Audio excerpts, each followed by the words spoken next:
দিদি ভাই কলকাতা থেকে কমেন্ট করতেছি, তোমাদের ওদিকে বন্যাত্মকের কি খবর গো?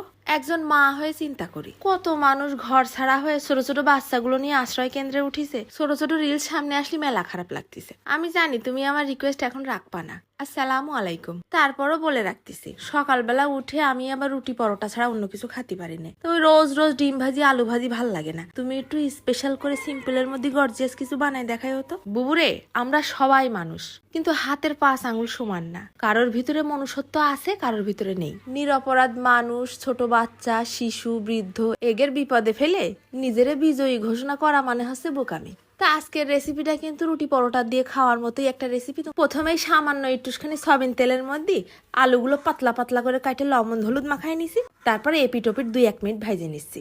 আমি আবার একটু ভাব দেখানোর জন্য একটা করে বিছাই দিছি, তোমরা চাইলে সব একবারে নিয়েও ভাইজে ফেলতে পারো। এরপর ওই আলু তুলে নিয়ে যেটুখানি তেল ছিল তার মধ্যে পেঁয়াজ ছেড়ে দিছি 1 মুঠ খানিক। পেঁয়াজটাও খুব সুন্দর করে ভাইজে লাল লাল করে নেব। পেঁয়াজটা ভাজা হলেই একটা টমাটো কুচাই নিয়ে পেঁয়াজের সাথে বাইটে নিবানে। ভাইরে ভাই, কমেন্টটা আমি ভিডিওতে অ্যাড করলাম না, কারণ ওই দিদির আশেপাশের লোকজন আসেই তারে আবার ধোবে যে তুমি কি ভুল করে কাঁটাতারের বেড়া পার হয়ে এই পাশে চলে আইছো। বাবারে, ন্যায় অন্যায় বিচার করার সাহস আর ক্ষমতা সবার থাকে না। মানুষ তো, সবার বিবেক বুদ্ধি মায়া আত্মা সব আলাদা আলাদা। পেঁয়াজ তোলার পর দেখলাম কড়াইতে একটুও তেল নেই, আরো 2 চা চামচের মতন সয়াবিন তেল দিয়ে দিলাম। সামান্য একটুখানি জিরে ফোড়ন আর সামান্য একটুখানি রসুন কুচি একসাথে সুন্দর করে লাল লাল করে ভাইজে নিয়ে দিয়ে দেবো ওই পেঁয়াজ আর টমাটো বাটাটা। সব একসাথে তেলের মধ্যে রসুন জিরের সাথে সুন্দর করে মিশাই নিচ্ছি। ব্লেন্ডারের কোটোটা ধুয়ে একটু পানিও দিয়ে দিচ্ছি। তারপরে এর মধ্যে ফেলাই দিলাম খানিকটা নুন আর সামান্য একটুখানি হলদির গুঁড়ো আর 1/2 চা চামচের মতন শুকনো ঝালের গুঁড়ো। তা তোমরা চাইলে কাঁচা ঝালও মিশাতে পারো, কোনো সমস্যা নেই। একটু গর্জিয়াস লুক দিতে গেলে লাল লাল না হলে হয় না। তারপর দিয়ে দিলাম 2 টেবিল চামচের মতন টক দই।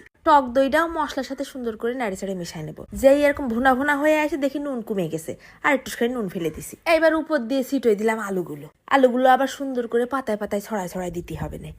মশলার সাথে আলুগুলো একেবারে নাড়ে চাড়ে পুরো ঘেটা ঘেটা বানায় ফেলে না। আগে ভাইজে নিয়ে আলুগুলো কিন্তু 80% সিদ্ধ হয়ে রয়েছে। আলুগুলোর মাঝখান বরাবর ঢালে দিলাম 1 কাপে 3 ভাগের 1 ভাগ টক দই। উপর দিয়ে আবার 2-1টা কাঁচা ঝাল কুচি করে ছিটিয়ে দিছি আর সামান্য একটুখানি ধনেপাতা কুচি করে ছিটিয়ে দিছি। এইবার ঢাইকে দমে দেবো 10 মিনিট। মিডিয়াম আঁচে জাল করে নিছি, কিন্তু দইয়ের পানিটাও পুরো শুকোয়ে একেবারে আলুর ভিতরে মিশে যাবে। শেষের দিকে আর খুন্তি লাগানোর দরকার নেই, কড়াইটা ধরে একটু নাচাই নিলেই হয়ে যাবে না।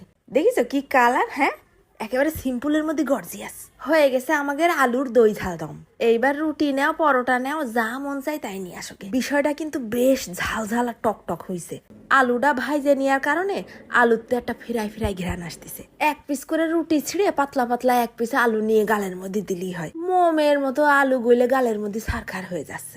মাঝে মধ্যে রুটি ছিঁড়ে উপরের কাঁচা ঝাল ধনেপাতা আর টক দইটা একটু মাখাই নিলি গালের মধ্যে পানিতে ভরে যাচ্ছে। দইয়ের জায়গায় দই করছি। দেখিছো কি একটা টেস্টি খাবার।